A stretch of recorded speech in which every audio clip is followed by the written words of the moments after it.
Hello à tous, ici Claire Laplace. Je vous souhaite la bienvenue dans La Boussole, le podcast des parcours qui ne perdent pas le nord. Dans ce podcast, je vous emmène tous les 15 jours à la rencontre des talents du nord de la France. Je suis persuadée que le succès et l'engagement se construisent partout et c'est cette conviction que je veux partager avec vous. Je suis très heureuse de vous retrouver pour une deuxième saison du podcast, que je souhaite riche en rencontres et pleine de matière à réflexion pour éclairer votre cheminement. Comme à chaque fois, si vous aimez ce travail, dites-le moi sur Apple Podcast en attribuant à La Boussole une note 5 étoiles et en laissant un commentaire.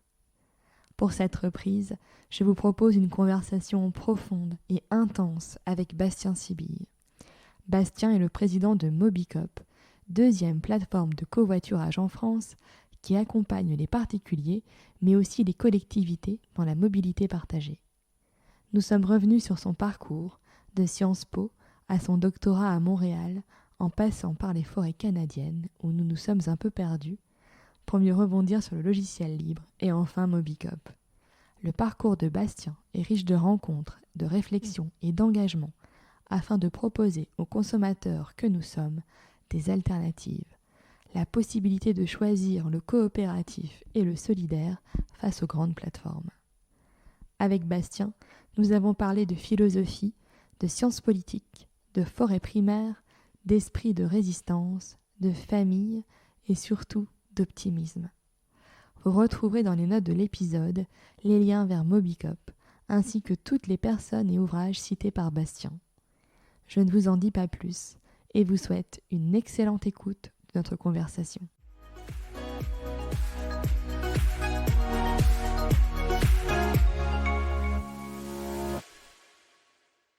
Bonjour Bastien. Bonjour. Je suis très heureux de te recevoir pour ce nouvel épisode de La Boussole. Donc c'est le premier de la deuxième saison du podcast. Donc nous allons revenir pendant à peu près 1 heure sur ton parcours, Bastien.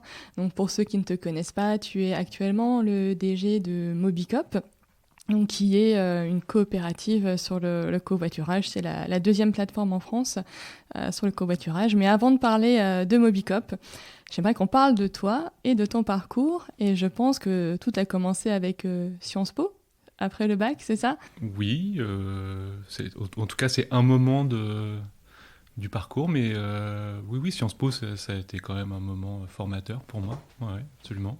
D'accord, et qu'est-ce qui t'a poussé à faire Sciences Po après ton bac Moi en fait j'étais depuis assez enfant et aussi par tradition familiale je pense proche ou intéressé par les questions d'intérêt général. Je me souviens quand j'étais là pour le coup gamin, mon papa lançait les dîners en disant ce soir sujet d'intérêt général, et alors un de nous, j'ai 2 frères, un de nous 3 devait proposer un sujet qui ferait la discussion au dîner. Et d'ailleurs, c'était une idée qu'il avait prise d'un livre qui s'appelle 8 à la douzaine, qui est vraiment un super livre, très drôle.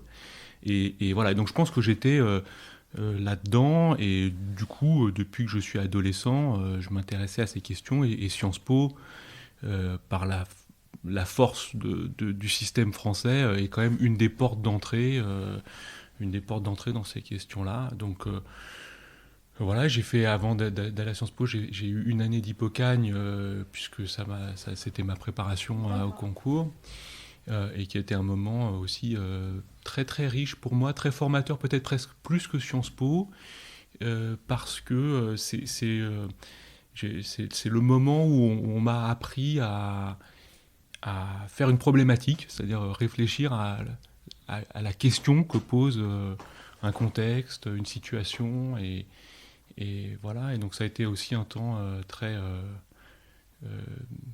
précieux. Puis j'ai rencontré des gens que j'aime beaucoup à ce moment-là. Donc voilà, non, c'était très chouette. Ah oui, pour l'hypocagne, tu te rejoins. Moi, j'ai fait du coup hypocagne, cagne.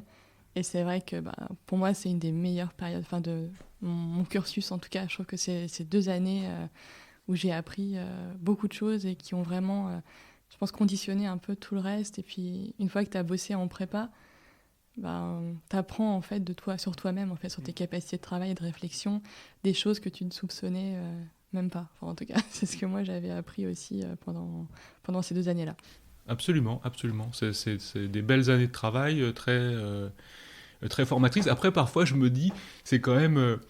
le système français est quand même étonnant à plusieurs égards. On y reviendra peut-être dans le courant de l'entretien, mais c'est quand on a 20 ans, où on peut se dire aussi qu'on a une forme de naïveté par rapport au monde qui est extrêmement féconde, et qu'en plus on exploite de façon très dense, avec des rythmes de travail colossaux. C'est-à-dire que moi, si je regarde, aujourd'hui j'ai 40 ans, si je regarde toute ma trajectoire de travail, les moments où j'étais au travail dans ma vie, l'Hippocagne, je travaillais de 8h à 23h, sans discontinuer, et avec enthousiasme et passion. Et donc le fait de se dire que toute cette énergie est passée dans des copies qu'on retrouve 20 ans après. J'étais cet été chez mes parents, j'ai ressorti quelques copies qu'on retrouve là. Il y a presque un côté un peu, on se dit, mais alors quand même, pour la société, il y a un peu une perte d'énergie de toute cette jeunesse, mais en même temps, c'est vrai que ça structure des esprits. Et après, et ça, on en discutera peut-être plus à fond, mais quand je suis arrivé au Canada, puisque j'y ai fait mon doctorat, je sais que dans l'université canadienne, en tout cas, les gens qui ont été formés en France ont cette capacité un peu spécifique de problématisation, à certains moments de synthèse, qui n'est pas du tout l'esprit anglo-saxon d'entrer dans la pensée. C'est un mode de pensée qui est quand même spécifiquement français, et effectivement qui se met en place dans ces années préparatoires. Et après Sciences Po, tu travailles un petit peu à la CDC, c'est ça, avant de rejoindre la Sorbonne? Oui, écoute, Oui. t'es bien informé, c'est vrai. C'est vrai. J'ai fait une mission courte pour la CDC à cette époque, qui portait sur les espaces publics numériques. Lionel Jospin avait décidé la mise en place de ces espaces pour donner accès au numérique à des publics en difficulté, et la CDC avait déployé le programme sous la forme de ce qui s'appelait des cyberbases. Donc moi j'ai eu cette mission pour faire cette enquête sur les cyberbases, et ce que je me souviens, mais ce que j'avais dit à l'époque, c'est que la richesse des cyberbases était plus dans les animateurs de celles-ci, leur méthode d'animation, leur méthode de médiation numérique, parce qu'on pourra s'en dire un mot, mais après il y a eu tout un courant autour de la médiation numérique qui est fort aujourd'hui, qui s'est structuré d'ailleurs il y a 1 an et demi dans une SIC qui s'appelle la Mednum, qui est un endroit, je pense, important, dans lequel l'État français, via Bercy, est entré. Voilà, et donc ça, c'était le tout début de ça, mais c'est vrai que la Caisse des dépôts avait une entrée dans cette question de la médiation numérique qui était hyper focus sur l'infrastructure, le cadre. Donc il y avait des super fauteuils, des super tables et tout, dans tous ces cyberbases. Et donc moi j'étais un peu surpris par ça, parce que moi je venais de l'activisme numérique en fait. C'était le tournant des années 2000. Et à cette époque-là, entre 95 et 2000, et moi c'est ça qui a finalement, c'est à ce moment-là que j'ai approché les sujets que j'ai après développés tout au long de ma carrière. C'est la question de en quoi le numérique transforme la société. Et donc j'arrivais de ces lieux-là, qui étaient quand même souvent des milieux un peu alternatifs et tout, et donc arrivé dans les cyberbases. Voilà. Mais le programme a continué, et donc c'est très bien. Et puis voilà, puis il y avait aussi un peu la question du libre, mais on y reviendra peut-être, mais qui pointait un peu à la CDC. Voilà, c'est un court passage à la CDC, mais que je ne renie pas, loin s'en faut, et je suis encore aujourd'hui, je travaille avec la CDC parce que la CDC est centrale dans beaucoup de choses. Oui. Bon, il faut dire Banque des territoires maintenant. C'est vrai, ça a changé. Et donc, toi, tu fais Sciences Po, tu bosses à la CDC, et après, tu repars un petit peu dans les études avec ton master à la Sorbonne. Et donc, ça, j'allais te demander, donc on est au début des années 2000. C'est vrai que moi, comme toi, je me rappelle les premiers ordi qu'on avait à la maison, l'émergence d'Internet, la bulle qui explose au début des années 2000, et toute cette réflexion qui se met en place autour du numérique. Donc toi, tu rentres là-dedans via ton master à la Sorbonne. Bon, tu étais déjà intéressé, mais qu'est-ce qui... En fait, ce qui s'est passé, alors là, pardon pour la petite histoire, mais c'est quand même comme ça que ça s'est fait. Quand j'ai eu 20 ans, donc j'étais étudiant à Sciences Po et j'ai souhaité pouvoir payer une partie de mes études. D'accord. Et donc, c'était la bulle Internet. Et donc, je me suis mis à bosser à mi-temps dans une start-up. Ok. Et j'étais responsable de l'architecture des contenus. Et donc, en fait, je faisais les plans des sites, voilà. Et donc, je me souviens très bien, je vivais dans un petit appart. Et la nuit, j'étais sur mon PC et je développais des sites web que je construisais sur des technologies libres. C'était le tout début, hein, vraiment, en France. C'était les premières technologies lampes. Bon, je ne rentre pas dans les termes techniques, mais... voilà, et je trouvais ça extraordinaire. Et pour moi, il y avait là vraiment l'avenir de l'humanité, quoi. Vraiment, alors j'étais mais à fond sur le fait que ces technos allaient nous permettre de finalement court-circuiter les institutions de médiation de l'information qui, pour moi, étaient responsables de l'atonie sociale, etc. Moi, ce qui m'a marqué quand j'avais 15 ans, tu me disais pourquoi est-ce que tu étais à Sciences Po, j'ai vu un documentaire sur Noam Chomsky qui s'appelle Manufacturing Consent, qui est un super documentaire que je recommande à tout le monde qui veut pouvoir s'endormir un peu rapidement le soir, parce que c'est un peu endormant, mais enfin c'est vraiment génial. Et donc, pour moi, vraiment, le système médiatique était au cœur d'un problème. Et on a vu dans ces technos quelque chose qui nous permettrait de se mettre à se parler de pair à pair. Donc c'est le moment où il y a Gandhi qui s'est développé, GlobeNet, Indymedia, enfin tout un tas d'infrastructures comme ça.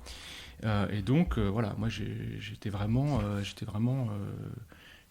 passionné par ça. Et du coup, à l'issue de Sciences Po, j'ai voulu continuer à réfléchir à ça dans le cadre d'un master en philosophie et en philosophie de l'esprit. Et c'est ça qui m'intéressait parce que tout ça interrogeait et continue d'interroger notre façon de penser, notre façon d'entrer dans les corpus de savoir, dans les corpus de connaissances.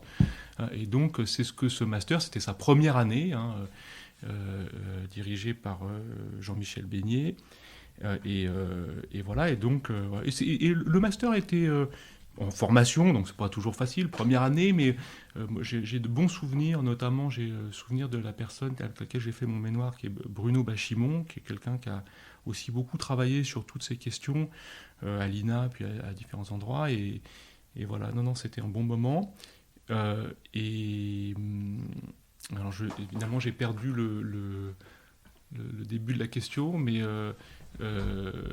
voilà, ce master, c'était une façon de continuer à réfléchir à toutes ces questions-là.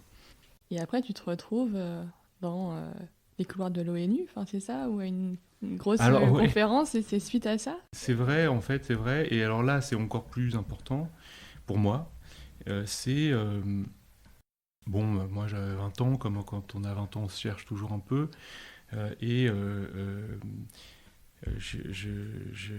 J'étais en contact avec Patrick Vivray à cette époque, et je vais voir Patrick et je lui dis, Patrick, je me souviens, je déjeune avec lui dans une cantine, je ne sais plus laquelle, et je voulais lui parler d'Hannah Arendt, j'étais passionné par Arendt, machin, bon, et puis je lui dis, bon, mais voilà, dans le monde du numérique, sur les technologies libres et tout, et il me dit, il faut absolument que tu ailles voir Valérie Peugeot. Et Valérie avait cofondé une association qui s'appelle VECAM et qui faisait de la veille sur les enjeux sociaux et politiques du numérique. Et à la fois VECAM et Valérie, parce qu'elle portait tout ça, étaient au cœur en fait un peu du réacteur de cette pensée de qu'est-ce que la société civile fait du numérique pour se transformer. Et du coup, il y avait à ce moment-là un sommet mondial sur la société de l'information, organisé par l'ONU, et c'est le premier sommet dans lequel les organisations civiles étaient invitées à participer aux côtés des États.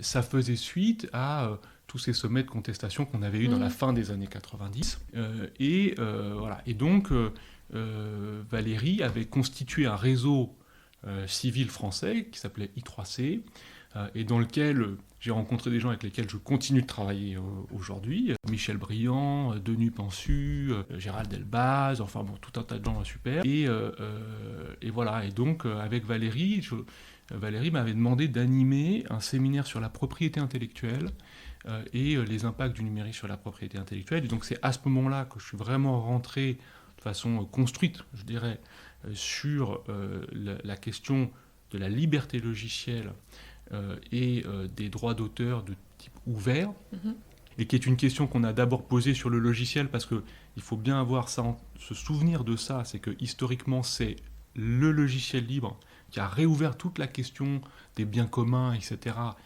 parce que c'est un secteur sur lequel il y avait des modèles économiques pour des licences libres. Et donc ça a vraiment posé une question, mais cette question, on l'a très très vite dérivée à d'autres secteurs, la santé, parce que voilà, une fois qu'on développe des molécules de médicaments, finalement la réplication coûte très très peu cher. Donc la question est une question de propriété intellectuelle. Bon. Mais aussi la génétique agricole, les semences, etc. Bon, on sait qu'il y a toute une course pour privatiser ce patrimoine génétique, qui est quand même un patrimoine par définition commun, en fait.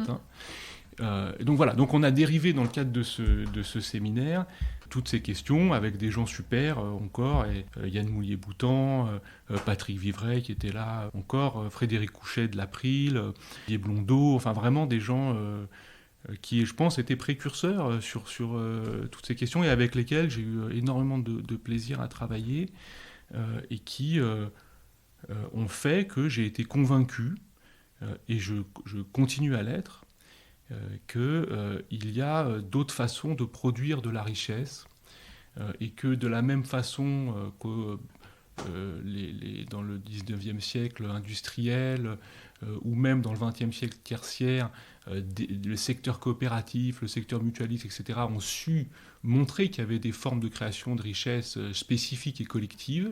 Le 21e siècle du numérique, des données, de ces technologies-là, a aussi une spécificité coopérative à inventer, ou plutôt de coopération. Bon, ce qu'on fait, on peut le faire dans des cas associatifs, coopératifs. Je ne veux pas rentrer tout de suite dans des querelles de chapelle de secteur, mais voilà, que donc vraiment, il y a une façon de créer de la richesse dans le monde du numérique, dans le monde de l'esprit, dans ces mondes-là, qui est une façon non fermée, qui est une façon qui peut être juste.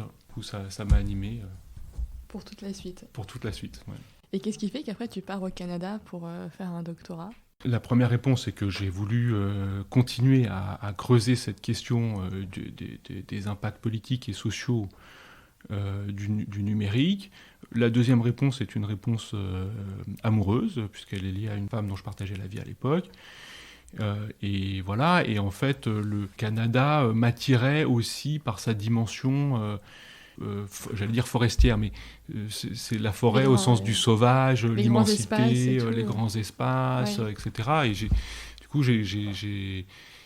j'ai traversé 4 fois le continent américain en voiture, qui ont été 4 voyages très marquants pour moi. Et voilà, et je pense que c'est ça que j'allais chercher. J'avais un peu plus de 20 ans, j'avais juste besoin d'espace en fait, je n'en pouvais plus d'être à Paris. Ces réseaux-là, tous les réseaux me semblaient fermés, verrouillés de partout. J'avais envie de faire exploser tout ça.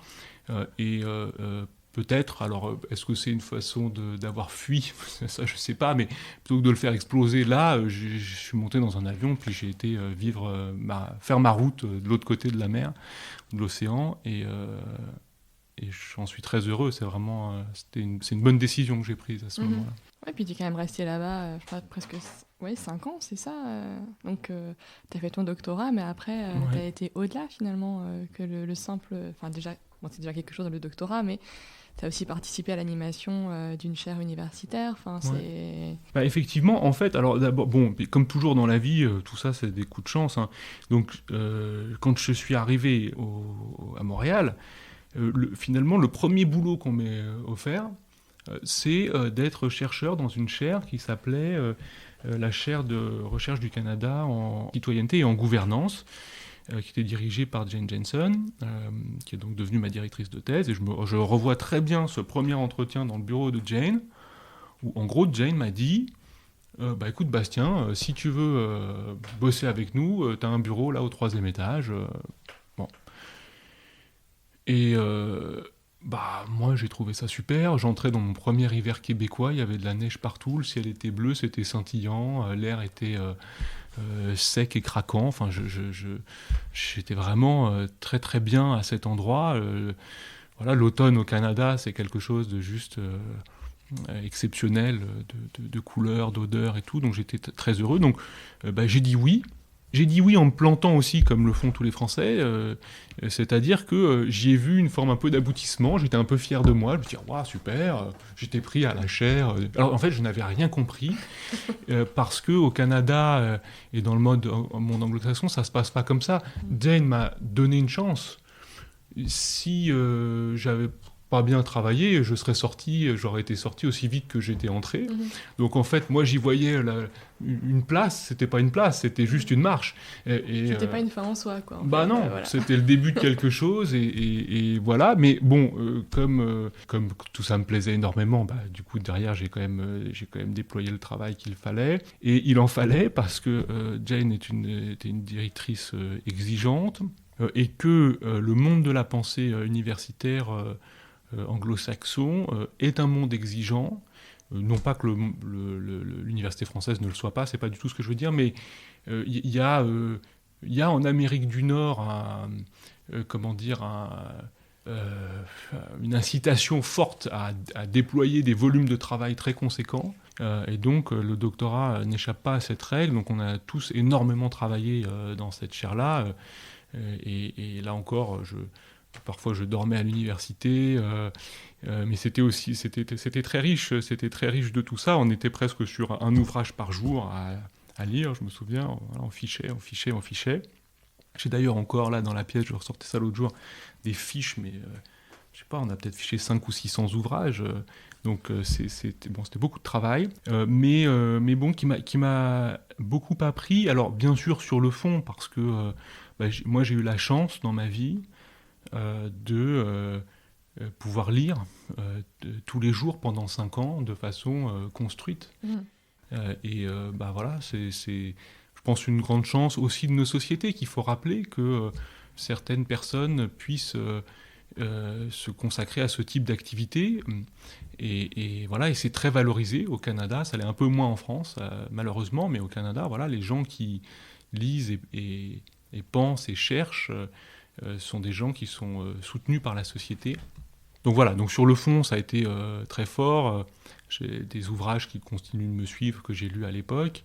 Et puis sur la forme, Jane m'a aussi appris ça sur...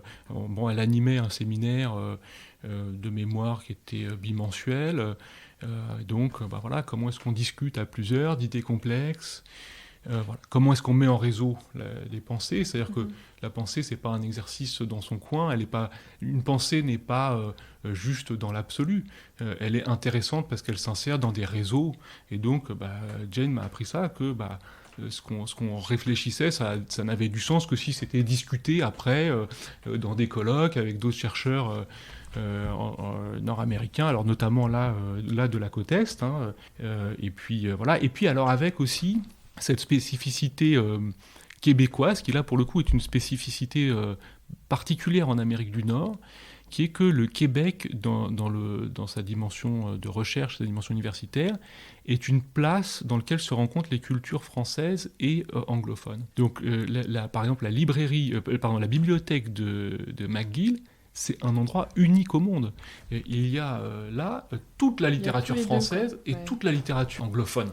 C'est d'une richesse hallucinante. Et pour moi qui, sans doute parce que c'est ce qui correspond le mieux à ma façon d'entrer dans les problèmes, je suis plutôt un homme de pont, c'est-à-dire que j'aime bien tisser des liens entre des choses, plutôt que peut-être parfois aborder frontalement des problèmes. J'aime bien tisser des liens. Et là, on est vraiment un endroit de pont entre la culture francophone et une culture francophone large, c'est-à-dire francophone, pas juste française, hein, c'est aussi un peu tropisme qu'on peut avoir nous ici sur le sol français, et la culture anglophone. Donc ça a été vraiment 5 très belles années. Et voilà, puis j'en ai profité, donc comme je te le disais, pour voyager un peu au Canada, et ça a été très riche aussi. Donc tu parlais aussi du voyage au Canada. Donc c'est vrai que moi, tu vois, je suis pas allée, j'ai fait les États-Unis, mais pas le Canada. Donc c'est un pays qui m'intrigue aussi beaucoup. Je pense que c'est cette partie-là, enfin, c'est pas une forme d'exotisme, mais c'est plus, ce que tu disais tout à l'heure sur les grands espaces, de se retrouver dans des endroits où il y a personne, enfin, qu'il y a quelque chose qu'on vit plus vraiment en France. Enfin, c'est quand même assez rare. J'imagine que même ça, c'est une expérience en soi. Moi, je crois que c'est aussi ça, effectivement, que j'allais chercher. Bon, le Canada est un pays-continent, en fait, comme le sont les États-Unis, comme l'est le Mexique aussi. Donc, effectivement, et alors du coup, à un moment dans ma thèse, j'ai été voir ma directrice et je lui ai dit... Donc moi, je faisais une thèse sur le déploiement de systèmes informatiques par le gouvernement fédéral canadien sur la gestion de la forêt, et une comparaison avec le déploiement de systèmes informatiques par l'Europe sur la gestion de l'environnement. D'accord. La thèse de la thèse était de dire que en ouvrant le code informatique développé par des institutions publiques, on y voit s'y réifier un certain nombre de contraintes, de rapports de force, et que donc le code informatique peut être un objet d'analyse pour la science politique. Je ne m'étends pas. Mais donc, en gros, le logiciel que j'étudiais était développé sur l'île de Vancouver à Victoria.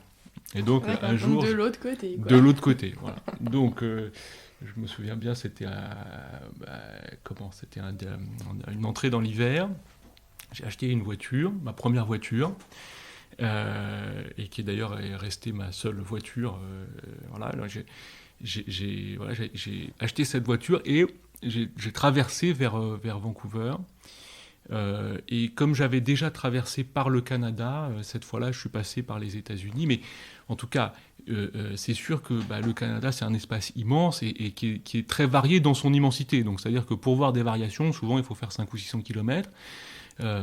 Mais voilà, l'Ontario est très vallonné, avec de la forêt, des lacs de partout. Puis après, on rentre dans les grandes plaines, le Manitoba, la Saskatchewan, etc. Puis après, on arrive vers les Rocheuses, qu'on voit arriver à 200 ou 300 km dans la voiture sur cette route qui longe le Canadian Rail, le train canadien. Et puis voilà. Puis alors après, c'est la Colombie-Britannique qui ressemble un peu à la Californie en fait, quoi. C'est-à-dire c'est très, là encore, c'est très très vallonné. Bon, on est en sortie de montagne, puis il y a une chaîne spécifique à cet endroit-là, une chaîne montagneuse. Et voilà, il y a des vignobles. Ça se met à être le Far West. Il y a des fermes un peu type Far West et tout. Puis on arrive sur le Pacifique.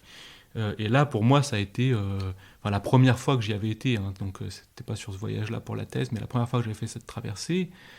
L'arrivée sur le Pacifique, après ces 6000 km de traversée du continent, c'est quelque chose de magique. C'est un endroit dans lequel se jettent encore des forêts primaires, qui sont des choses que nous ne connaissons pas en Europe, tout simplement. Et voilà, l'océan est somptueux. Et donc moi j'ai été complètement bouleversé par cette rencontre, aussi avec des choses qui m'habitent maintenant plus fortement autour des questions écologiques, mais tant qu'on n'a pas passé une fin de journée ou une entrée dans la nuit dans une forêt primaire, je pense qu'on ne peut pas comprendre pourquoi est-ce que pendant des milliers d'années, les gens ont pensé que les arbres avaient des esprits.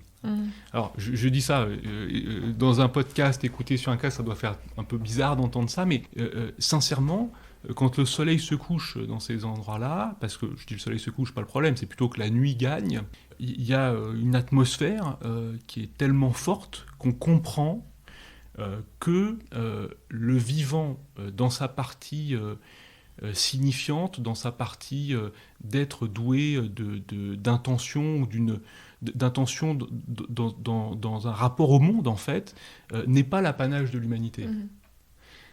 Et je crois qu'il faut le vivre dans sa chair pour comprendre ça. Et c'est ce qui, après, et aujourd'hui et plus récemment, finalement, fait que, lisant Descola sur la fin de la distinction entre nature et culture, je comprends j'ai vécu dans ma chair ce que lui dit de façon terrible, mais d'ailleurs il le dit lui-même, parce que lui-même l'a vécu dans sa chair, dans ses voyages. Donc, voilà, donc là, en fait, je crois que ce que j'allais chercher au Canada et que j'ai trouvé, c'est cette forme d'altérité radicale. Ouais, je comprends.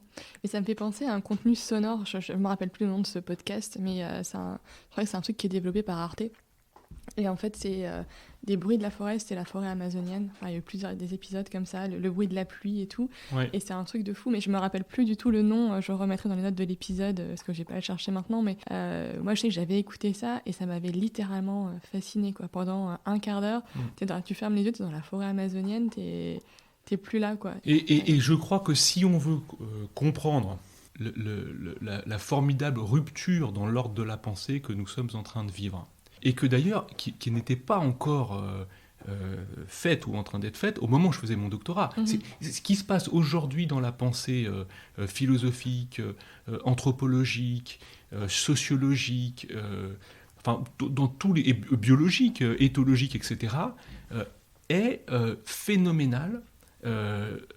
Moi, j'aurais envie de reprendre une thèse maintenant. Je veux dire, il y a tellement de choses qui se sont ouvertes dans ce qu'on peut penser. Et je crois que pour comprendre ça, effectivement, s'ouvrir à cette altérité non humaine, c'est quelque chose d'important. Et c'est ce que des espaces encore relativement vierges, mais il faut bien savoir qu'ils sont en diminution radicale, hein, donc il y en a très très peu, même au Canada, hein, les forêts primaires sont en voie d'extinction, mais voilà, je crois, et je reboucle avec un épisode plus récent, mais j'étais dans les Pyrénées l'année dernière, c'était le début du printemps, donc les sentiers n'avaient pas encore été ouverts, et j'étais assez loin dans la montagne, et de l'autre côté d'un lac, j'ai vu un loup. Dans cette rencontre entre... Alors, le loup avec tout son imaginaire, on s'en parlera peut-être un peu puisque j'ai ce livre de Baptiste Morisot là, sur les diplomates, qui est vraiment un grand livre.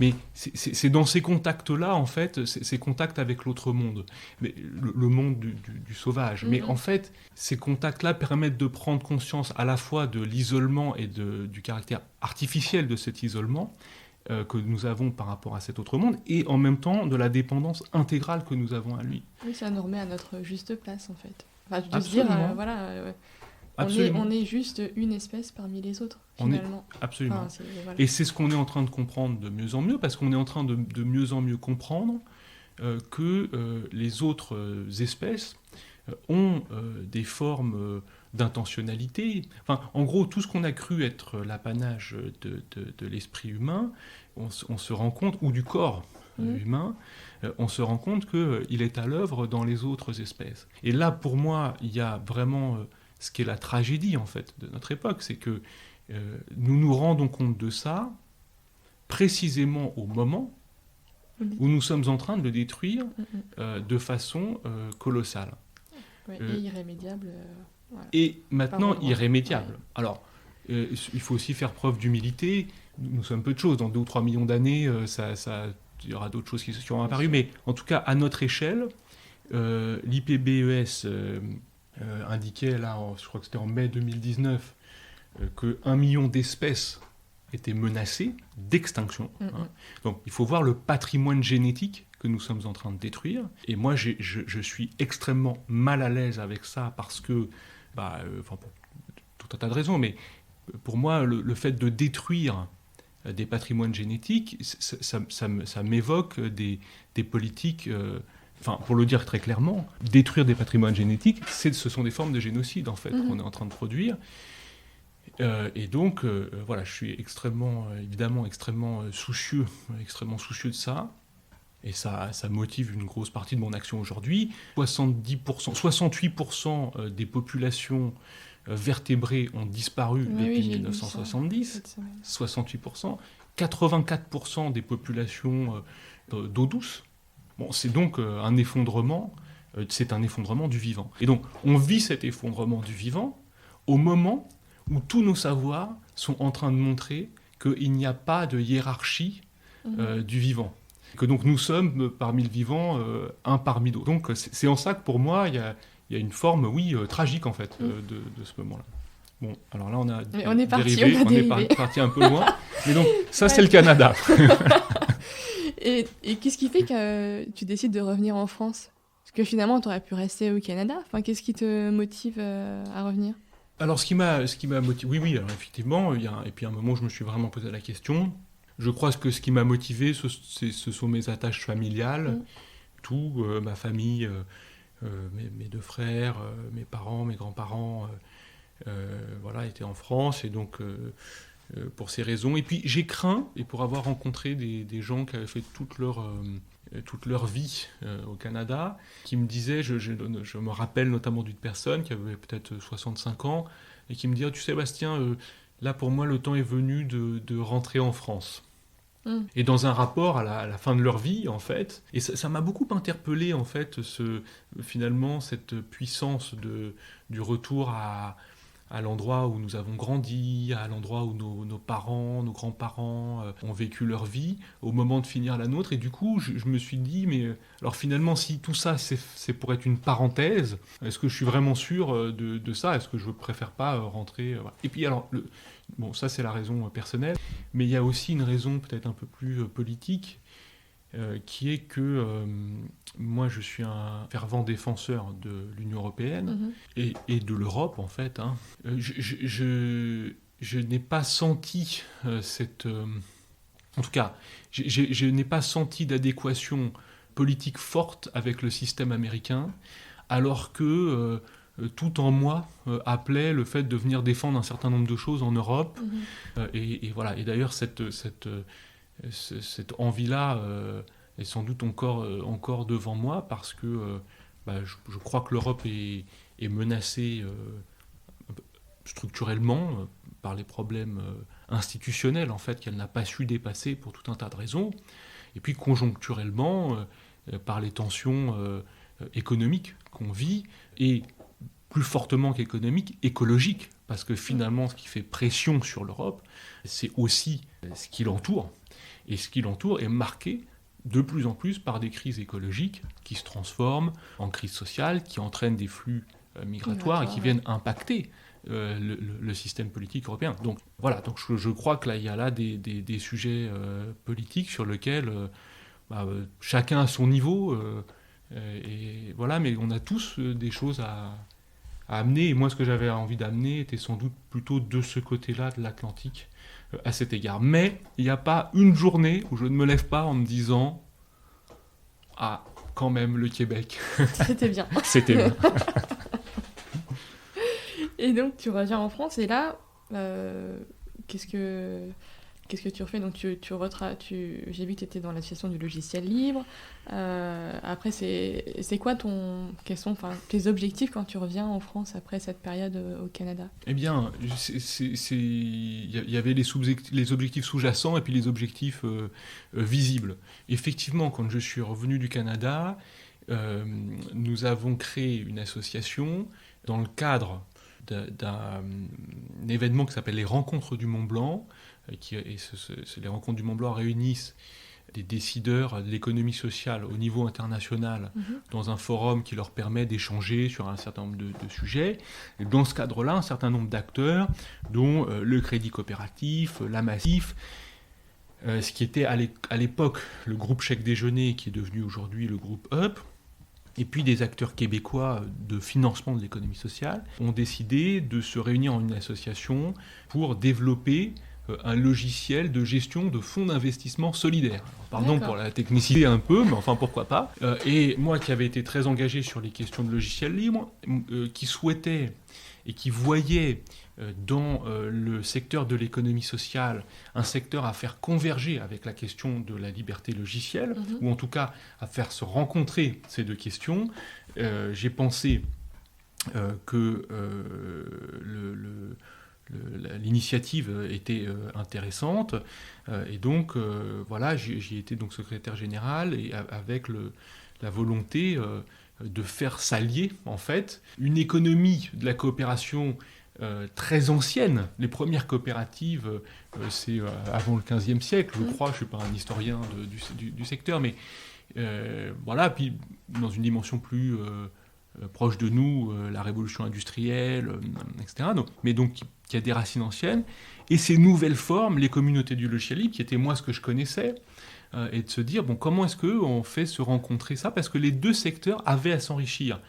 Le secteur du logiciel libre, parce qu'il apporte des nouvelles formes d'organisation du travail, de rémunération de la production, de gouvernance des projets, qui, à mon sens, doivent être entendus par les acteurs traditionnels du secteur de l'économie sociale, et non seulement entendus, mais discutés et reproduits pour les parties qui en sont intéressantes. Et de l'autre côté, le mouvement coopératif, le mouvement mutualiste, le mouvement associatif, par leur recul, par leur histoire, ont évidemment des choses très structurantes à apprendre aux nouvelles communautés de développement du logiciel libre. Et donc, ce moment-là a été un moment où on a essayé de faire, je dis je, mais on était évidemment plusieurs dans cette aventure-là, faire converger ces deux secteurs.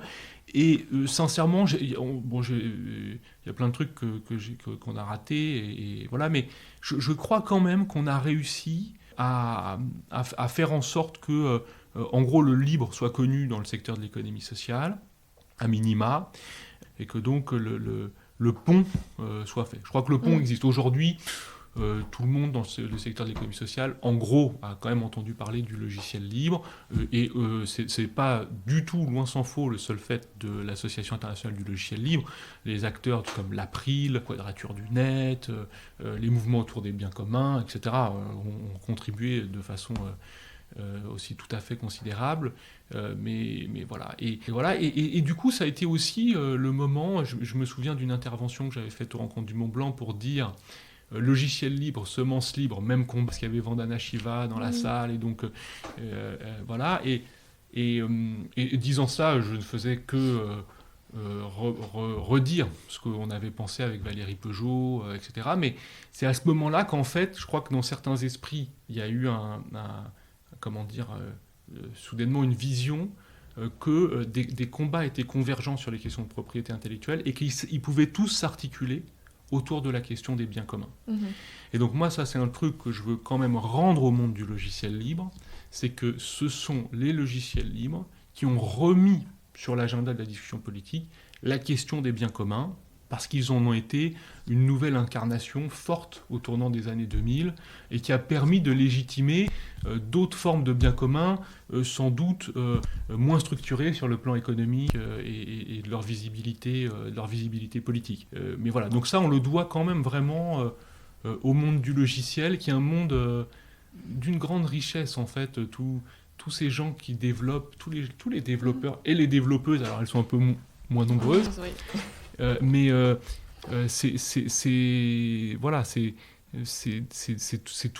des gens qui ont toujours une vision, en tout cas dans le monde du libre, ce sont les développeurs qui ont une vision politique de leur action, mais une vision qui est très humaniste en fait, et très très riche. Donc voilà. Donc quand je suis rentré, on a lancé cette association, et puis ce qui s'est passé, c'est que dans le siège de cette association, un certain nombre d'acteurs du secteur de l'économie sociale et solidaire nous ont dit écoutez, c'est super de dire qu'il faut se faire converger le libre et le SS, génial, mais il manque un opérateur.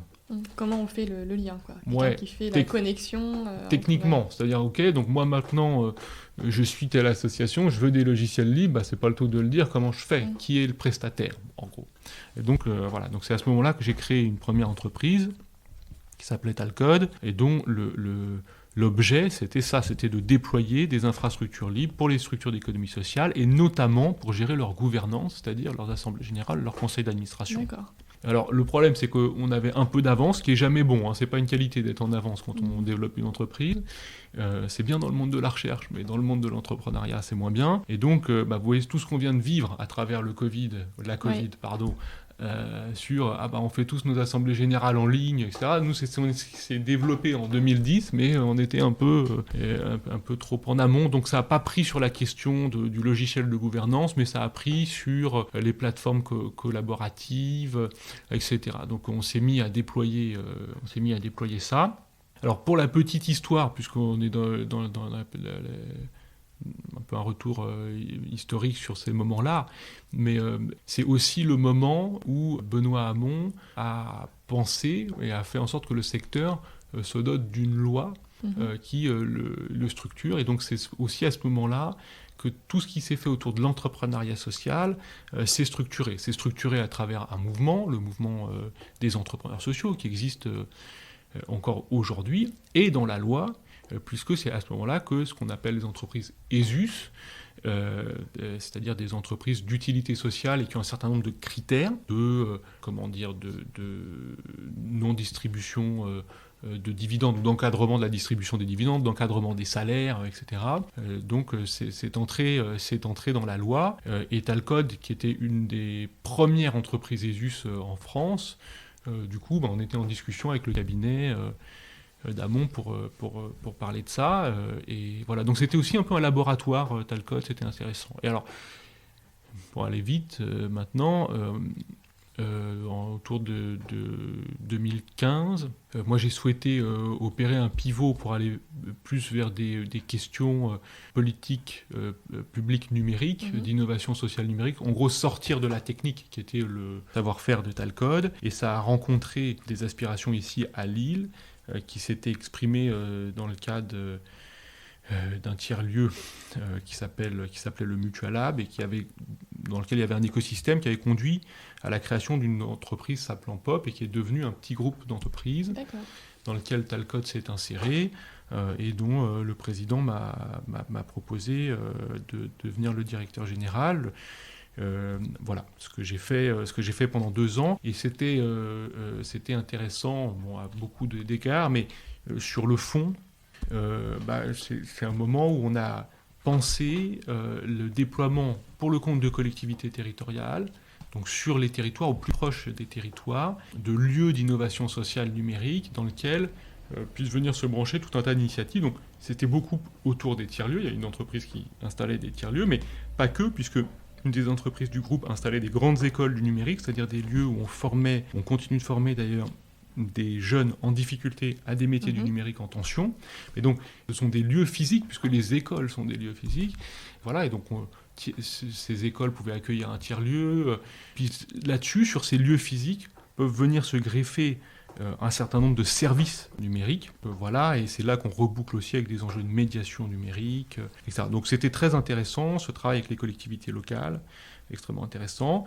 Et à cette époque, en fait, ce qui s'est passé, du coup, ça va nous amener progressivement à Mobicop, mais c'est que moi, j'avais pris des positions publiques pour dire que l'économie collaborative, qui était en plein essor, c'était l'essor de Airbnb, Blablacar, etc., qui, au passage, étaient des sujets sur lesquels nous, on travaillait depuis 15 ans. Donc, quand ces acteurs économiques sont arrivés, moi, j'ai rappelé et on était quelques-uns à l'avoir fait, que l'économie collaborative n'était pas coopérative. Et que ces acteurs-là étaient des acteurs structurés sur le plan économique, comme les acteurs classiques, voire même comme les acteurs du début des années 2000, c'est-à-dire avec une structuration financière extrêmement importante. Et que donc, si les mots ont un sens, il fallait quand même faire attention au terme collaboratif, parce que ces plateformes-là sont des plateformes, effectivement, d'extraction de valeur, de comportements collaboratifs ou solidaires, je crois que je préfère le vieux terme de solidaire, entre les gens. Et moi, cette extraction de valeur, je dirais pas qu'elle me pose problème en soi, elle me pose un problème s'il n'y a pas d'autres façons... Il n'y a pas d'alternative, S'il n'y a pas d'alternative, ça me pose un problème. Je suis un homme qui aime la biodiversité, donc je pense qu'il faut qu'il y ait d'autres modèles. Et elle me pose un deuxième problème, si elle met en place une rhétorique qui empêche sa critique. Et alors ça, c'est peut-être mon passé universitaire, c'est-à-dire qu'à un moment, si on met des mots comme collaboratif, si du coup les gens ne voient plus la différence entre coopératif, collaboratif, j'ai vu, et puis j'étais l'organisateur de l'événement avec le groupe Pop, j'ai vu dans une salle un des représentants de Uber saluer la personne avec laquelle il parlait, j'ai oublié qui c'était, mais en lui disant finalement nous sommes tous des acteurs de l'économie sociale. Ah non, non, c'est pas vrai. Uber n'est pas un acteur de l'économie sociale. Donc à un moment, il faut qu'on puisse dire ce que sont les choses. Et donc voilà, donc j'avais fait quelques posts dans ce sens-là. Et j'ai reçu un appel de Nicolas Reynaud, qui avait créé en 2011, au moment où Blablacar a imposé sa commission sur les trajets, avait créé une petite plateforme alternative au covoiturage et qui vite s'est mis à rassembler plusieurs centaines de milliers d'utilisateurs. Et Nicolas avait créé une association autour de ça, dont pour des raisons personnelles, il ne pouvait plus s'occuper depuis plusieurs années. C'était en train de se casser la figure, faute d'énergie. Et donc, il m'a demandé si, ayant lu ce que j'avais écrit, si j'étais prêt à faire quelque chose pour cette association. Et du coup, moi regardant, voyant la communauté qui continue à vivre, de mémoire il y avait à l'époque 25 000 personnes sur Facebook et tout, donc je me suis pris j'allais dire d'affection, mais c'est pas ça. Au début j'ai eu de l'admiration en fait pour cette communauté qui avait continué à vivre sans que personne s'en occupe. Pendant 2 ans, personne s'était occupé du site, il continuait à y avoir plusieurs dizaines de milliers de trajets par an, les gens sur Facebook et tout, et je me suis dit ok, là il y a peut-être quelque chose à faire. Donc j'ai pris la présidence de l'association, qui était un projet du week-end pour moi, puisque j'étais DG du groupe Coop, et donc j'y travaillais beaucoup toute la semaine. Et puis, petit à petit, à la fois parce que les difficultés internes au groupe faisaient que j'étais mal à l'aise avec un certain nombre disons, non, peut-être pas de décisions, mais de situations ou de rapports de personnes. Et de l'autre côté, la crise écologique dans laquelle je me disais, mais c'est juste pas possible en fait, il faut que nous fassions quelque chose. Donc j'avais une forme de grand écart entre le fait de traiter au quotidien des problèmes de bas niveau dans le groupe, c'est-à-dire des problèmes que j'estime n'être pas intéressants. Voilà. Et d'un autre côté, des choses intéressantes à faire pour essayer de transformer la mobilité sur les territoires. Et donc à un moment, le grand écart était trop fort dans ma tête. Et donc j'ai quitté mes fonctions au sein du groupe, j'ai revendu les parts que j'y détenais, et je me suis consacré exclusivement à ce qui s'appelait à l'époque Covoiturage Libre, et qui est devenu Mobicop. Et du coup, qui est devenu une coopérative, qui a changé de statut, du statut associatif et passé au statut de coopérative. Oui. Qu'est-ce qui a motivé ce changement-là ? C'était pour plus de transparence, pour faciliter l'usage et la gouvernance, qu'est-ce qui fait que ça change ? Ça a été toute une question, la transformation de l'association en coopérative, parce qu'il y avait des très bonnes raisons de rester en coopérative, et il y avait des très bonnes raisons de rester en association, et des très bonnes raisons de passer en coopérative. Bon, l'association a fait le choix de passer en coopérative. Je pense que ce qui a conduit à ce choix-là, c'était la volonté de trouver un modèle économique qui puisse pérenniser la communauté et son action. Et que le format coopératif nous permettait de trouver ce modèle économique. Et on a pris la décision de cette transformation après que l'entreprise Covivo, qui est une entreprise de l'Est de la France, qui déployait des solutions de covoiturage pour les collectivités locales, alors notamment le niveau régional, mais aussi qui travaille pour les départements, pour les métropoles, etc., a convenu que si nous nous transformions en coopérative, ils accepteraient de fusionner avec la coopérative. Et ce faisant, nous apporter un modèle économique, une équipe, il y avait une dizaine de salariés à l'époque. Et donc, voilà, par ailleurs, c'est un projet qu'on pensait avec un homme qui s'appelle Julien Noé, et qui a créé Enercop, qui est une coopérative d'énergie alternative. Et donc je pense qu'on était aussi dans ce courant de réflexion sur comment créer des modèles économiques justes, comment créer des nouveaux modes de consommation qui permettent de ne pas détruire tout simplement notre environnement, finalement de ne pas nous détruire nous-mêmes. Et donc voilà. Et la coopérative, néanmoins, a été pensée tout de suite dans une dimension communautaire. alors communautaire au sens anglo-saxon, mais... Avec une vraie communauté, des gens qui interagissent, c'est etc. ça, exactement. Voilà. C'est-à-dire... Plus comme comme on l'entend sur les réseaux sociaux, quoi. Une communauté qui Oui. partage des choses, etc. C'est-à-dire c'est une communauté de gens qui ont une vision et une volonté d'avancer ensemble, mais c'est un lieu ouvert. Ce que je veux dire, c'est pas du tout dans un sens de fermeture, au contraire, bien entendu. Parce qu'un des enjeux, en fait, c'était... parce que... Mobicop existe pour aussi dire que face à des plateformes comme Uber, Blablacar, etc., il y a d'autres façons de concevoir ces mécanismes collaboratifs sur le terrain. Du coup, un des éléments importants de ça, c'est de dire que les gens qui ouvrent leur voiture, les gens qui font du covoiturage, peuvent participer à la gouvernance de la plateforme qu'ils utilisent. Donc on a eu toute une réflexion sur comment on peut organiser cette gouvernance pour qu'elle soit perméable le plus possible à toutes les parties prenantes de la démarche. Donc ces parties prenantes, qu'est-ce que c'est ? C'est notamment aujourd'hui 400 000 utilisateurs. Donc comment est-ce qu'on fait pour que ces utilisateurs puissent participer ? Alors du coup, on a pensé un sociétariat flat, c'est-à-dire dans les sociétés coopératives d'intérêt collectif, souvent vous avez des collèges sur lesquels vous avez des pondérations de voix. Et en fait, là, ce qu'on a décidé, c'est qu'il n'y aurait pas de pondération, donc chaque voix porterait de la même façon pour éviter d'avoir de la politique interne. Donc aujourd'hui, il y a un peu plus de 1000 coopérateurs, c'est-à-dire ce sont des gens qui ont dit « nous croyons dans le projet coopératif, nous prenons des parts sociales », et donc quand on a une assemblée générale, il y a 1000 personnes qui sont convoquées. Donc la coopérative, en ce sens-là, existe. Moi, j'en suis le président, et je dirais, je suis complètement... aujourd'hui, c'est moi, demain sera quelqu'un d'autre. Je veux dire, le sociétariat décide, via son conseil d'administration, de qui préside la coopérative. Et donc ça, pour moi, c'est un aboutissement. Et puis du coup, on essaye de montrer, typiquement, la décision que prend Blablacar en 2011 de mettre une commission sur les trajets. Moi, je ne conteste pas la décision. C'est une décision d'entreprise. Il faut trouver un modèle économique. C'est normal qu'une entreprise ait un modèle économique. J'ai aucun problème. Là où j'ai un problème, c'est le fait de considérer que les gens qui utilisent les services sur le terrain n'aient pas leur mot à dire dans cette décision. Ça, j'ai un problème. Alors, j'ai d'autant plus un problème que je considère que la mobilité, le partage de cette forme de partage de la mobilité, c'est un sujet d'intérêt général.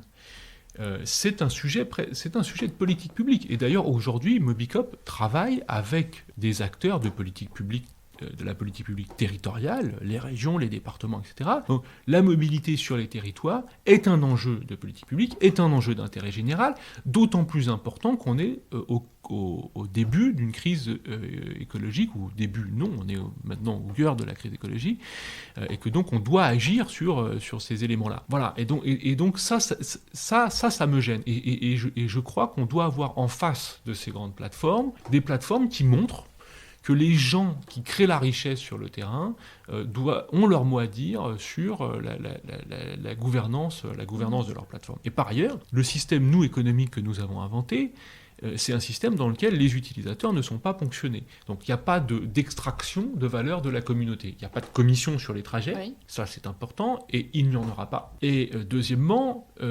la valeur de Mobicop, ou les excédents de Mobicop, ne donneront lieu à des distributions de dividendes que si l'Assemblée générale le décide, et dans la mesure où elle peut le faire, parce que c'est encadré par la loi, donc les coopératives ne peuvent distribuer qu'un segment de leurs dividendes, donc ça c'est un petit segment, mais ce que je peux vous dire de façon quasiment certaine, c'est qu'aujourd'hui, l'Assemblée générale de Mobicop, il y a très peu de chances qu'elle vote une distribution de dividendes. Les gens ne sont pas là pour ça, les gens sont là pour transformer la mobilité sur les territoires. Donc il n'y a pas d'extraction de valeur de la communauté des gens qui font vivre le covoiturage au quotidien.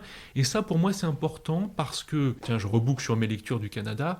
Il y a un livre qui m'a fortement marqué quand j'étais étudiant, qui est le livre de Karl Polanyi qui s'appelle « La grande transformation » et qui montre comment le marché, tout au cours du 19e siècle, puis du 20e siècle, s'étend à des segments dont il était jusque-là absent. Et qui montre, je ne vais pas être trop long, mais qui montre que finalement les grands conflits que nous avons connus sont des réactions de la société pour se protéger par rapport à ces extensions-là. Or, que font les plateformes numériques ? Elles étendent le domaine marchand à des secteurs qui jusque-là en étaient préservés. Le fait de partager son canapé chez soi à des amis, jusque-là, c'était pas médié par un acteur économique. C'était pas mis sur la place, sur le marché, en fait. Hein. Or, que fait Airbnb ? Il met ça sur le marché. Et donc, je pense que nous devons proposer au moins des alternatives à ça et rappeler que la solidarité entre les gens, que le lien social, que le fait, l'amitié qui conduit à accueillir quelqu'un chez soi, l'amour, ces choses-là, que nous serons debout pour les protéger de l'avilissement que le marché pourrait conduire à leur portée. Et voilà. Du coup, c'est le sens de ma démarche et de mon engagement pour Mobicop, et je crois des gens qui sont dans Mobicop. Et voilà, et c'est pour ça que moi je suis très fier aujourd'hui de pouvoir contribuer à cette démarche-là. Et surtout que donc Mobicop, c'est à la fois entre particuliers, mais donc comme tu disais, c'est aussi d'accompagner des collectivités. Donc ça va même plus loin, quoi. Ça essaye d'avoir un impact sur les territoires. Et notamment, je crois qu'il y a un des chevaux de bataille, un des chevaux de bataille, c'est les trajets, notamment domicile-travail, qui sont des trajets sur lesquels il est plus complexe d'intervenir par rapport aux grandes distances où c'est plus simple, qui sont plus courts et où donc on ne voit pas forcément des fois l'intérêt de partager une voiture pour faire ces trajets-là. Et donc, comment vous faites chez Mobicop pour essayer de faire bouger ce point-là? C'est une question qui est très difficile, mais le problème du partage de la mobilité, de l'ouverture de sa voiture à l'autre, avant d'être un problème technique, c'est un problème culturel. Donc nous, ce qu'on essaye de faire changer, c'est la culture de la mobilité. Et la mobilité, c'est quelque chose de très intime. Comment est-ce que je me déplace ? Comment est-ce que je suis dans l'espace ? Et on voit bien dans la voiture ce qui se passe. Hein, quand on ferme la porte, qu'il y a la musique qui sort, puis qu'on est en route, qu'on est en déplacement, que la route avance, on voit bien qu'on a un rapport à nous-mêmes qui est particulier dans ce moment-là. Bon. Donc la question de comment est-ce qu'on partage ça, c'est une question culturelle. Et du coup, la bataille du partage de la mobilité, c'est une bataille du porte-à-porte. C'est-à-dire, il faut que nous réussissions à convaincre tous nos concitoyens, tous les habitants de nos territoires, que c'est mieux d'être deux dans une voiture plutôt que tous derrière les uns les autres à respirer le pot d'échappement qui est devant, et en ayant en plus ce sentiment de puissance complètement mythique de cette image de l'homme blanc assis dans sa voiture, alors généralement avec la femme à côté, sikh, et qui a l'impression d'être puissant parce que s'il appuie sur sa pédale, il va aller plus vite. J'aimerais qu'on m'explique où est la puissance là-dedans. Bon, voilà. Donc il faut qu'on réussisse à sortir de ça. Et pour sortir de ça, Mobicop, évidemment, tout seul comme coopérative, ne le fera pas. C'est absolument impossible. Les acteurs qui peuvent le faire, le mieux, à notre sens, ce sont les acteurs territoriaux. Ce sont les collectivités locales. Et moi, je crois que dans la transition ou la transformation écologique que nous avons devant nous, les collectivités territoriales sont le bon niveau d'action parce qu'elles sont l'endroit où on peut réinventer notre rapport au monde, notre rapport à la consommation, notre rapport à la politique, et donner, une capacité d'installation de ces nouveaux rapports. Donc oui, les collectivités sont bien placées à un moment pour dire, écoutez, à nos administrés, nous proposons de partager la mobilité en déployant des infrastructures de partage des mobilités. Donc sur la mobilité du quotidien, typiquement pour répondre à ta question, pour nous la meilleure option, c'est que la ville, la communauté d'agglomération, le département sur certaines questions, la région, si elle le fait aussi en bon partenariat avec les autres niveaux territoriaux, déploie des services de mobilité, et surtout de mobilité partagée, et surtout les anime, parce que l'enjeu qui est derrière ça, c'est pas un enjeu technique, c'est un enjeu d'animation sur les territoires. Il faut faire de la communication, il faut appeler les entreprises, il faut appeler les clusters, les universités, etc. Et voilà. Et donc pour nous, c'est comme ça qu'on va réussir à transformer la mobilité du quotidien, qui est la plus difficile à transformer. Parce que, à la rigueur, quand on fait 2 trajets par an très lointains, on pense à mettre l'annonce de covoiturage. Puis ça réduit les frais. Mais sur la mobilité du quotidien... C'est toutes les habitudes, on ne se pose même pas la question, au final. Exactement. On se pose pas. Puis c'est quand même contraignant, je veux dire, de prendre quelqu'un, puis on a peur d'être pressé. Et puis tout ça. Donc voilà. Donc c'est là qu'il y a vraiment du travail. Il y a vraiment du travail, mais on va y arriver.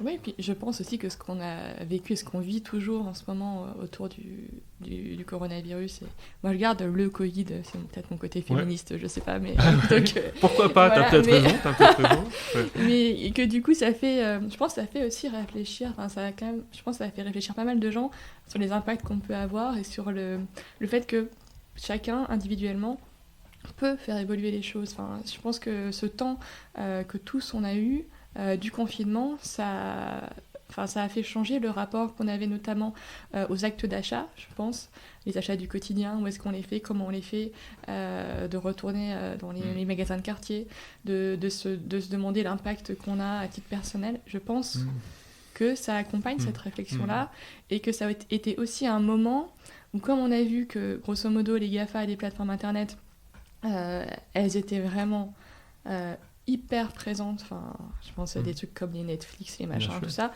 et moi personnellement, je me suis dit à un moment, mais en fait, elle régente énormément de choses, je le savais déjà, mais est-ce que mon libre arbitre, il est toujours présent quand ces plateformes savent tout ce que je fais, comment je le fais, et me proposent des choses qui finalement me font rester dans mon entre-soi et n'ouvrent rien.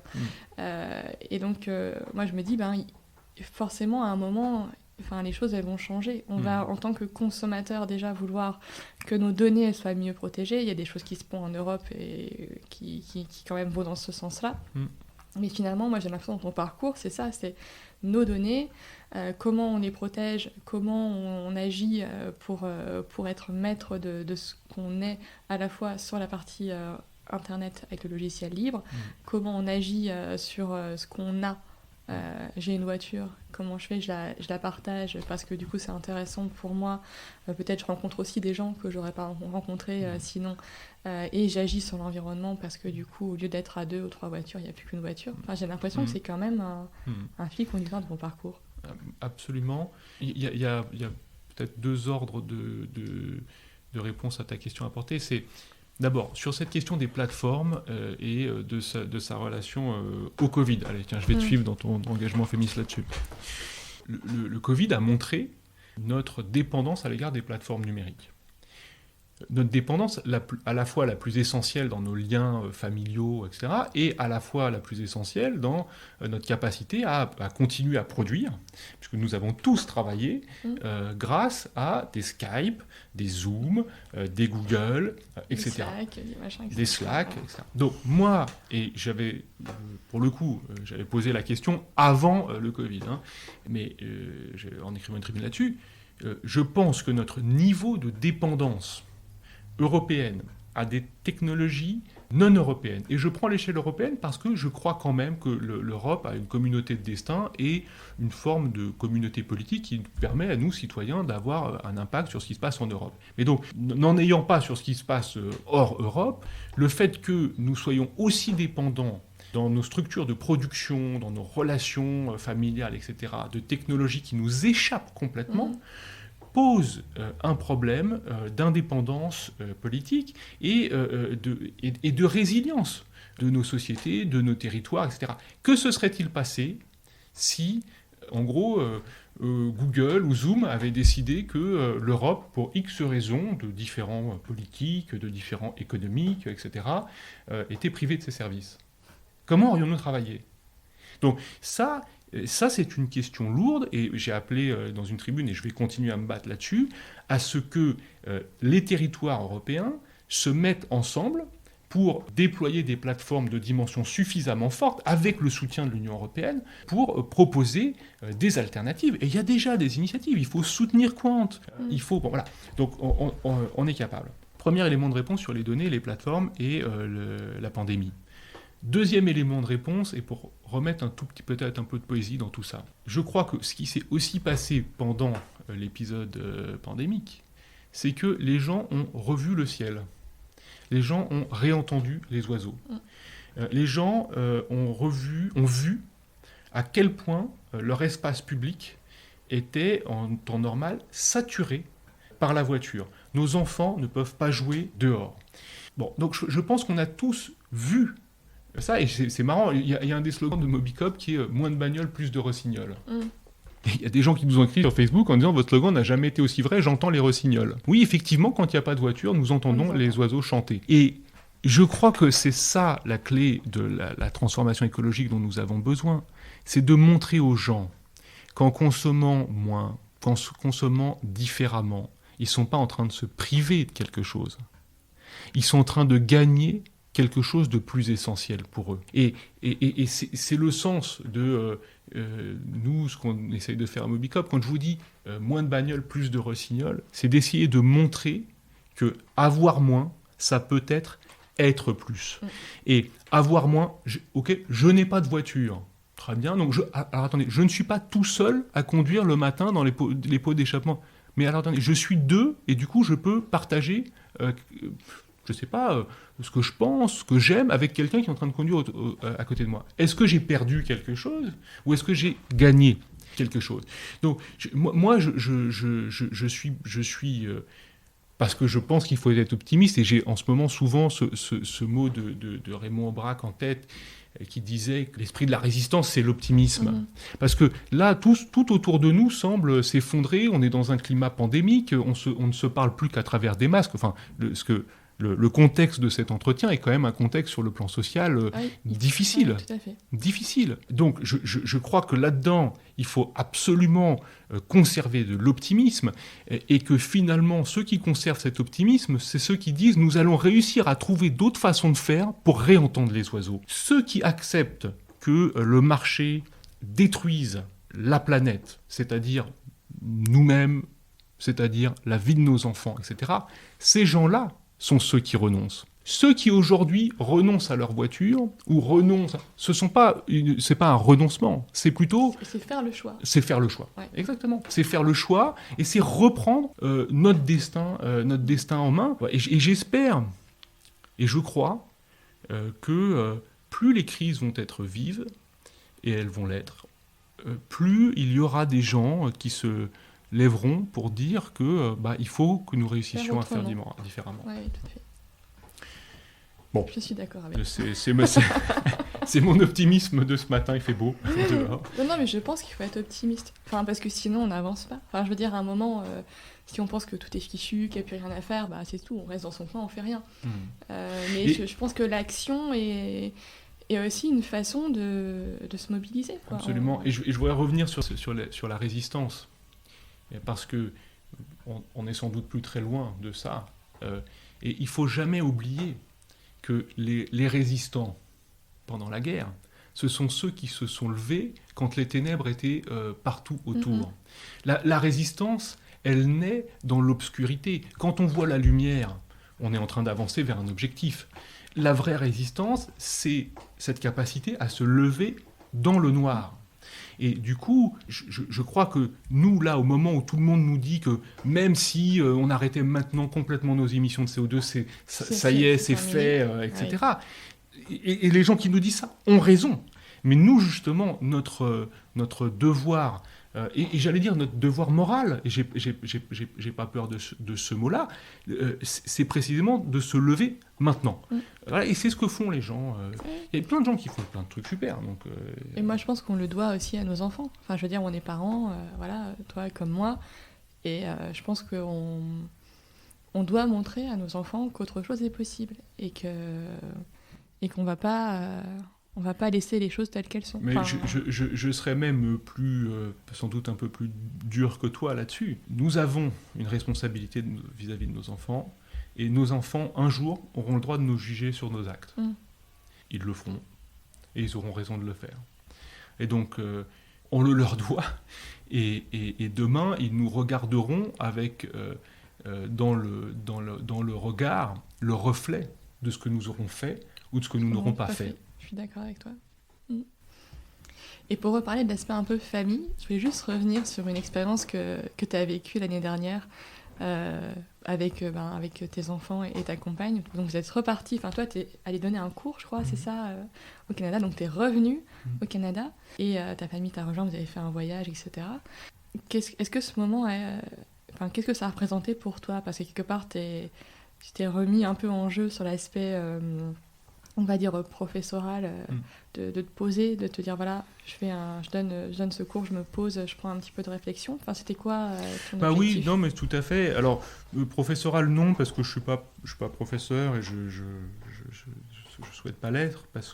Mais en tout cas, oui, la pensée de ce qui nous arrive et sa discussion, c'est une chose qui me passionne, qui m'anime.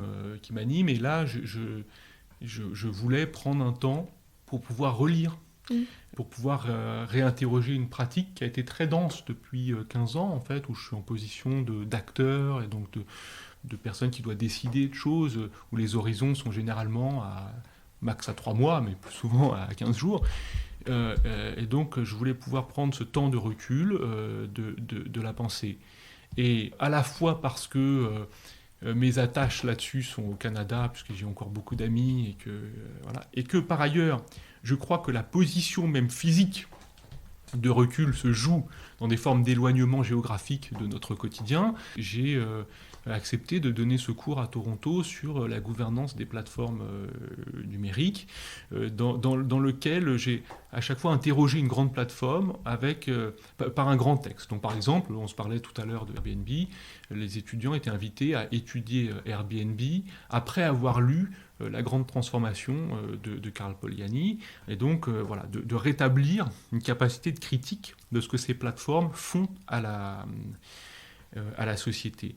Et c'est vrai que du coup je suis retourné au Canada en famille, et ça aussi pour moi ça a beaucoup de sens et ça compte beaucoup, évidemment comme pour tout le monde, mais dans la pensée de ce qu'on doit transformer dans la société, je crois que vraiment le rapport qu'on entretient avec les plus proches d'entre nous, la femme qu'on aime, les enfants qu'on a choisis et qui sont dans nos vies, ce rapport-là est une force sur laquelle construire un nouveau rapport au secteur marchand, au travail, etc. Donc pendant ces 3 mois-là, finalement, j'ai travaillé sur 2 piliers de ma vie, une capacité de critique par la pratique de grands textes, et puis ce qui fait mon quotidien, ma famille, et ce qui peut redonner du sens au quotidien à une organisation du travail spécifique,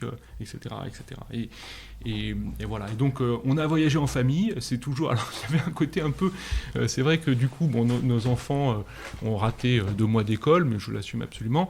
Mais du coup, quand le Covid a fait qu'on a ressorti nos enfants de l'école, nous savions ce que ça voulait dire. Oui. On les avait eu complètement à charge pendant 2 mois, mais voilà, c'est évidemment toujours très très riche.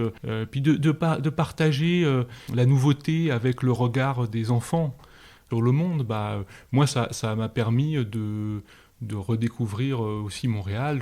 J'ai fait des balades, je revois une balade avec ma fille que j'aurais pas faite si elle n'avait pas été là. J'ai découvert un nouveau quartier, j'ai fait de nouvelles choses.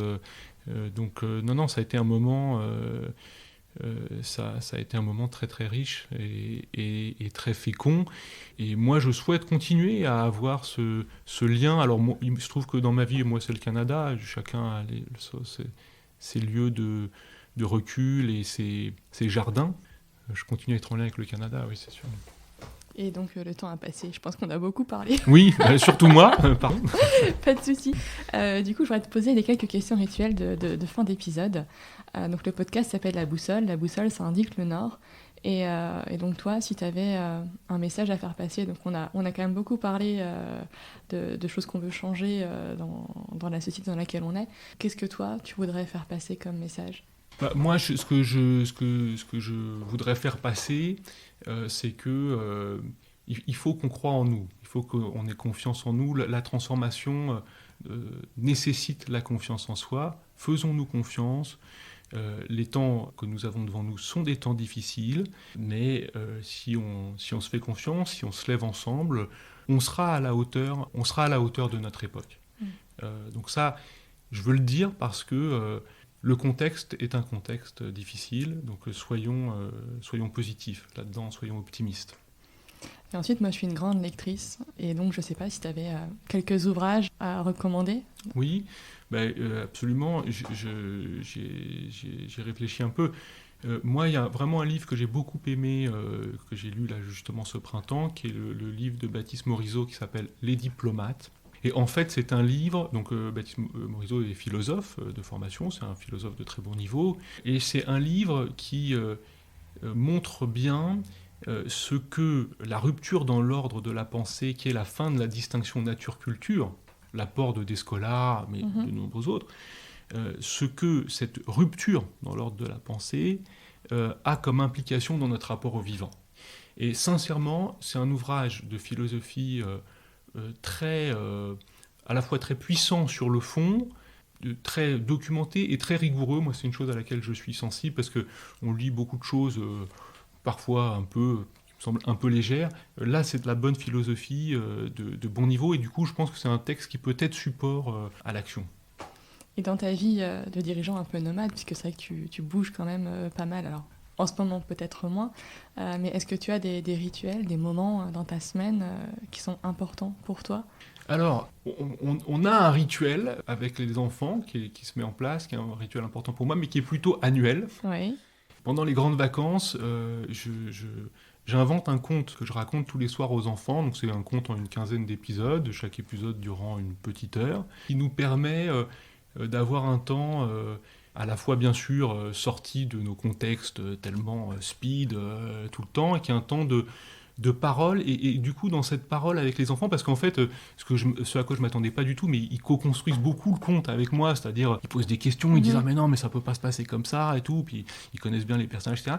En fait c'est aussi un temps où on retrouve une capacité, même si elle n'est que narrative, mais d'action sur l'environnement, parce que c'est des contes écologiques, et il y a des personnages alors complètement inventés, mais les enfants leur font faire des choses qui permettent de résoudre le problème écologique qui est posé dans le conte. Et bon, alors je le dis comme ça, je voudrais surtout pas qu'ils aient l'impression que tout ça est une, comment dire, à une vertu pédagogique, parce que c'est pas ça, c'est un moment d'enfance partagée, c'est un moment d'imagination, et voilà. Mais avec mes mots d'adulte, je crois que ce que j'y retrouve, et ce qui m'y plaît moi aussi, c'est de pouvoir montrer par l'invention, par la création, que on peut agir. On a cette capacité d'action, et je reboucle sur cette question de l'optimisme, cette capacité à se lever et à faire changer les choses. Et enfin, si tu avais un invité à me recommander pour le podcast ?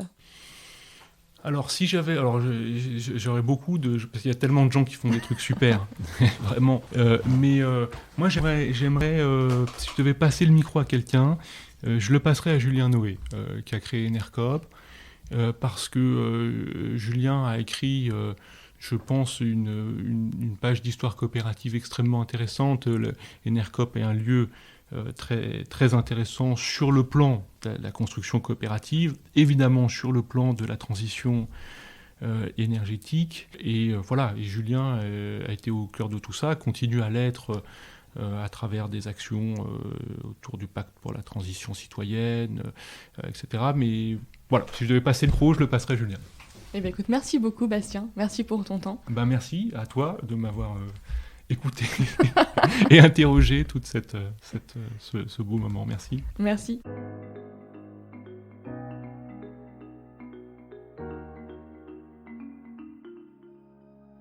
J'espère que cet épisode vous a plu.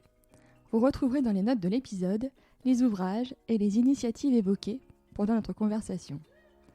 Si vous souhaitez me contacter ou échanger sur le podcast, n'hésitez pas à m'envoyer un mail à laboussolepodcast, tout en minuscules, tout attaché, @gmail.com. Je vous remercie et vous donne rendez-vous dans 15 jours pour un nouvel épisode de La Boussole.